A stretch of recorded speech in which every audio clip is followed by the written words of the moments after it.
নবীজির কাছে হঠাৎ করে আসরের নামাজের সময় একজন সাহাবী এসে মসজিদে নববীতে প্রবেশ করতেছে।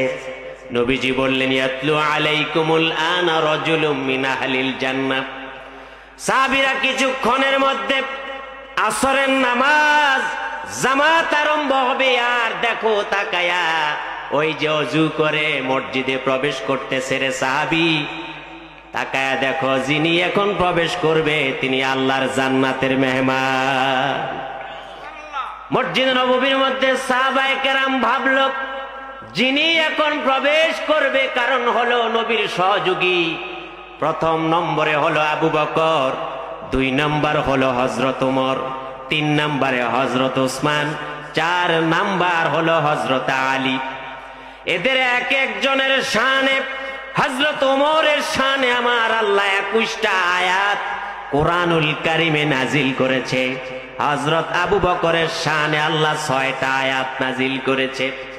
হযরত ওসমানের শানে আল্লাহ 2টা আয়াত নাজিল করেছে। হযরত আলীর শানেও কোরআনে আয়াত আল্লাহ পাক ইশারা করেছে। এত মর্যাদাবান সাহাবী। নবীজি বললেন যে আমার পরে যদি নবী হতো কেউ, ওমর নবী হতো, আল্লাহ পাক তারে নবী বানাতেন। সাহাবীরা তাকায় দেখে যে কিছুক্ষণের মধ্যে মসজিদে হয়তো আবু বকর প্রবেশ করবে, নয়তো ওমর প্রবেশ করবে, নয়তো আলী প্রবেশ করবে। কারণ মুহাম্মদ সাল্লাল্লাহু আলাইহি ওয়াসাল্লাম এদেরকেই তো জান্নাতি, এরাই তো নবীর সহযোগী। দেখা গেল লোকটা ওযু করে নিজের পায়ের জুতাটা আস্তে করে গোছায়া মসজিদে নববীতে প্রবেশ করে, নবীর পিছনে নামাজ পড়ে আবার চলে গেল।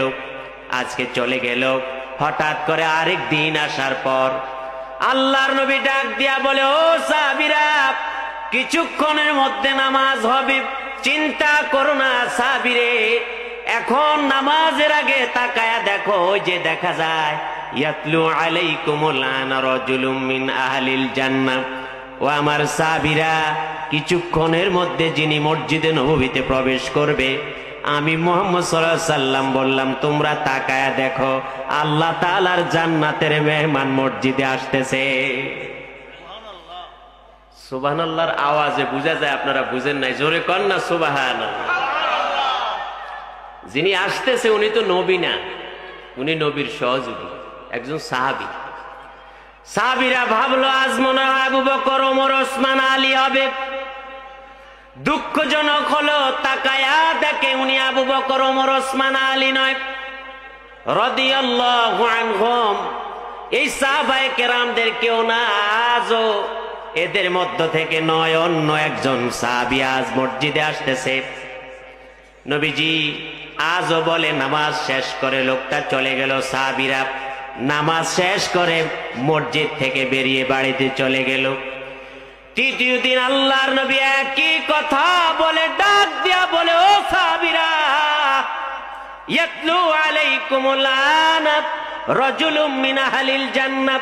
ওই যে দেখা যায় লোকটার দিকে তাকাও, ইনি আল্লাহর জান্নাতের মেহমান। জোরে কন্যা সুবহানাল্লাহ। সাহাবীরা ভাবলো 2 দিন তো গেল, আবু বকরের নাম দেখলাম না, ওমরের নাম দেখলাম না। আরো অনেক সাহাবী যারা নবীর সহযোগী, যারা হাদিস সংকলন করে, সংরক্ষণ করে, কোরআনের আয়াতগুলি আসে আর মুখস্থ করে, আজও মনে হয় ওই সাহাবী গুলাই হবে। তাকায়া দেখে 3 দিন নবীজি একজন সাহাবীর ব্যাপারে বললেন, তাকায়া দেখো উনি আল্লাহর জান্নাতের মেহমান। নামাজ শেষ হয়ে যাওয়ার পরে উপস্থিত সাহাবীদের মধ্যে হযরত আমর ইবনুল আস রাদিয়াল্লাহু তাআলা নামাজ শেষ করে আর বিলম্ব করলেন না, সাহাবীর পিছে পিছে রওনা দিয়েছে বাড়িতে। রওনা দিয়া বলে, ভাই তুমি তো আল্লাহর নবীর সাহাবী, আমিও আল্লাহর নবীর সাহাবী। রাতের বেলায় আমার আজ আর কোনো ব্যবস্থা নাই, তোমার সাথে আমি থাকবো, তোমার বাড়ির মেহমান হব, বলো তো তুমি আমাকে রাখবে কিনা? সাহাবী এই কথা বলার পর আল্লাহর নবীর সাহাবী হযরতে সাদ বিন আবি ওয়াক্কাস রাদিয়াল্লাহু তাআলা, উনার ব্যাপারে এই কথাটা বলা হলো যে উনি জান্নাতি। তিনি যখন প্রবেশ করলো আর সাহাবী কথা শুনে তার সাথে তার বাড়িতে চলে গেল। বলে সাহাবীরা আজকে তোমার বাড়িতে থাকবো, দুনিয়ায় থেকে ও সাহাবী আল্লাহর রাসূল তোমাকে জান্নাতের মেহমান বানায়া দেব। এমন কি আমল করো, একদিন 2 দিন 3 দিন নবীজি এই কথা বলল। তুমি কি জানো নাকি তোমার ব্যাপারে জান্নাতের সার্টিফিকেট হয়ে গেছে? মসজিদে নববীর মধ্যে সাহাবায়ে কেরাম কৌতূহল বশত জানতে চায়, আজ আমি তোমার বাড়িতে থাকবো। সাহাবী রাখলেন 3 দিন পর্যন্ত, তারা আমলগুলি অবজার্ভ করলেন, খুঁজলেন সাহাবী এমন কি আমল করে যে জান্নাতের মেহমান হয়ে গেছে। 3 দিন পরে সাহাবী বলে, তুমিও নবীর পিছনে 5 ওয়াক্ত নামাজ পড়ো, আমরাও 5 ওয়াক্ত নামাজ পড়ি, তুমি যা যা করো আমরাও তা তাই করি। এমন কি আমল করো যে আমল নবীজি জানে, আর ওই আমলের বিনিময়ে আল্লাহর জান্নাতের মেহমান হয়ে গেছো? সাহাবী খোঁজ করে কোনো আমল পেল না। খুঁজতে খুঁজতে একটা কথা মনে পড়ে গেল, আমর ইবনুল আস, জানো আমি তোমাদের সাথে নবীর পিছনে নামাজ পড়ি, আর নবীর সহযোগিতায় আমি দ্বীনের পথে অটুট আছি। এমন কোন আমল তোমাদের চাইতে আমার বেশি নাই, তবে একটা আমল আমার আছে। আমি যদি আল্লাহর কোন বান্দার ব্যাপারে রাগ করি, আমাকে যদি কুৎসা করে, কোনো খারাপ কথা বলে, অথবা কারো প্রতি আমি রাগ হয়ে যাই, সাথে সাথে আল্লাহর খুশির জন্য আমি মাফ করে দেই। নবী করিম সাল্লাল্লাহু আলাইহি ওয়াসাল্লাম এমন ট্রেনিং দিয়েছে সাহাবায়ে কেরাম যারা আছে, যাদের ব্যাপারে আল্লাহ পাক বললেন রাদিয়াল্লাহু আনহুম ওয়া রাদু আন উলাইকা হিজবুল্লাহ। আল্লাহ পাক বললেন এরা এমন মানুষ যাদের ব্যাপারে আমি আল্লাহ খুশি, তারা আমি মুহাম্মদ সাল্লাল্লাহু আলাইহি ওয়াসাল্লাম আমার নবীর ব্যাপারেও খুশি, আমি আল্লাহ তাদের প্রতি খুশি, আর তারাও আমি আল্লাহকে রব পেয়ে খুশি। আমি আল্লাহ পাক এদের জন্য জান্নাতের ব্যবস্থা রেখেছি। দুনিয়ায় থেকে আল্লাহ পাক কারো কারো কোন কোন সাহাবীকে আল্লাহ পাক জান্নাতের গ্যারান্টি দিয়েছেন। হযরত আমর ইবনুল আস সামনে দাঁড়ায়া বলতেছে, সাহাবীরে মানুষের ব্যাপারে রাগ করলে তুমি মাফ করে দাও, লম্বা সময় ধরে তুমি রাখো না, এই জন্য হয়তো আল্লাহ পাক তোমার আমলগুলি কবুল করে নেয়। মানুষের ব্যাপারে রাগ রাখো না, ক্ষোভ রাখো না, দিনের জন্য এক হয়ে কাজ করো। সকাল বেলায় কারো খারাপ কথা তোমাকে বললে বিকালে ভুলে যাও, মাফ করে দাও। এমন বিশেষ গুণের বিনিময়ে আল্লাহ তোমারে মাফ করে দিয়েছে। ও সাহাবী, নবীজি তোমাকে জান্নাতের গ্যারান্টি দিয়েছে। হয়তো এই আমল থাকার কারণে আমার ভাইরা, তাহলে নবীর সাথে লোকগুলি যেমন তেমন মানুষ নয়। আল্লাহ পাকের কোরআনের আয়াত যখন তাদের সামনে নাজিল হওয়া আরম্ভ করে, আল্লাহ পাক এ আয়াতগুলি একের পর এক দীর্ঘ 13 বছর পর্যন্ত মক্কায় নাজিল করলেন, আর 10 বছর মদিনাতুল মুনাওয়ারায় নাজিল করলেন। এর মাঝে আল্লাহ পাক 30 পারা কোরআনটারে সীমাবদ্ধ করে বিশ্ববাসীর জন্য আমার আল্লাহ উপহার দিয়েছে। কেন উপহার দেওয়া হলো? হুদাল লিন্নাসি ওয়া বাইয়িনাতিম মিনাল হুদা। জোরে কোন আল্লাহু আকবার। কারণ হলো আল্লাহ পাক বলতে চায়, যে কোরআন আমি দিলাম এটা হেদায়েত দেয়, মানুষের মাঝে সত্য এবং মিথ্যার পথ দেখায়।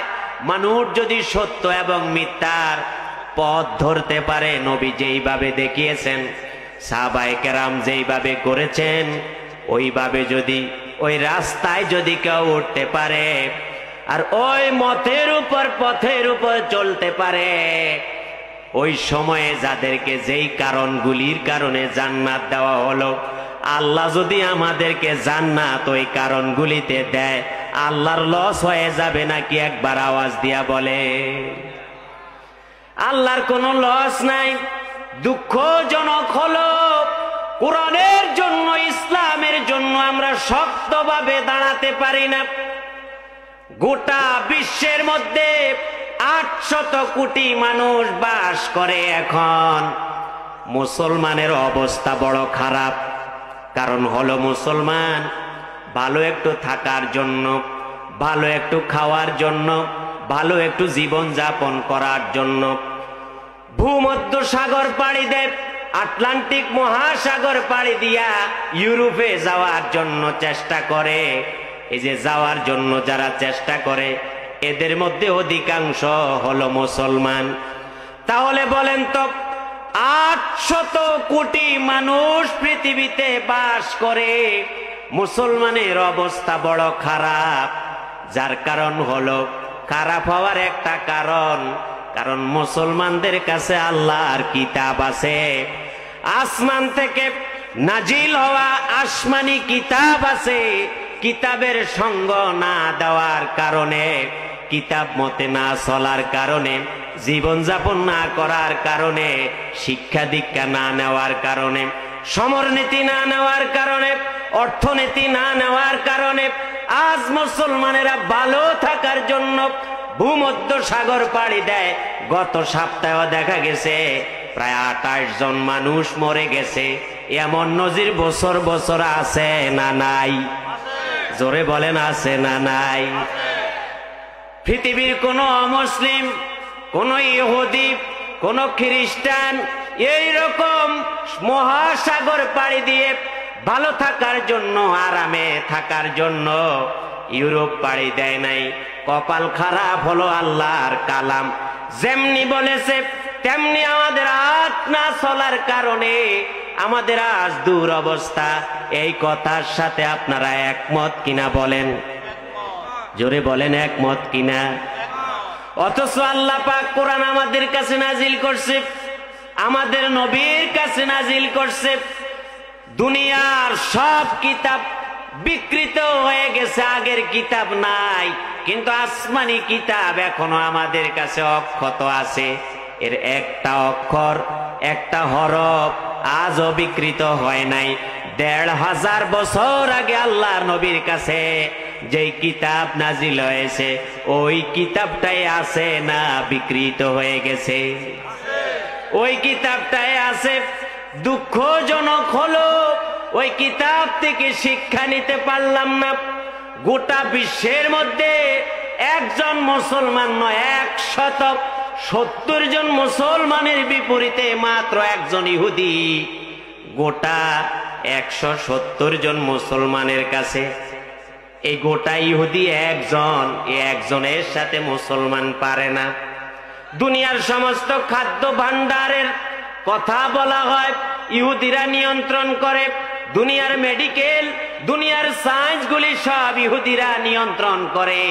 কারণ হলো আল্লাহর কালাম আমাদের কাছে আছে, আমরা কোরআনের কাছে আসতে পারি নাই। এই জন্য আমাদের দেশে দেশে, সমাজে সমাজে, রাষ্ট্রে রাষ্ট্রে আজ মুসলমানের অবস্থা খারাপ না ভালো? কোরআনের